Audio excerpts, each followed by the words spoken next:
सलमान रुश्दी की किताब the satanic versus Bharat में बिकनी शुरू हो चुकी है। इस किताब पर बैन के 36 साल बाद दिल्ली हाई कोर्ट की इजाज़त पर यह किताब बिक रही है।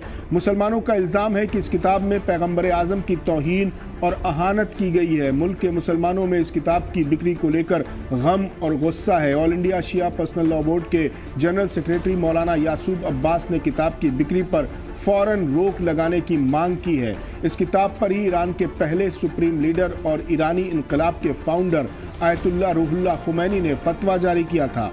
आपको बता दें कि राजीव गांधी सरकार ने 1988 में इस किताब पर बैन लगा दिया था। 2019 में किताब पर लगे बैन को दिल्ली हाई कोर्ट में चुनौती देने वाली पिटीशन दाखिल की गई थी। इस पिटीशन पर सुनवाई के दौरान अदालत ने कहा था कि बुक पर बैन के नोटिफिकेशन के बारे में कोई ऑफिशियल रिकॉर्ड नहीं है। कोर्ट ने कहा था कि इस सूरत में ये माना जाएगा कि ऐसा कोई नोटिफिकेशन ही नहीं है। कोर्ट ने कहा था कि अब पिटिशनर कानून के तहत इस किताब से जुड़ी सभी कार्रवाई करने के लिए आज़ाद है।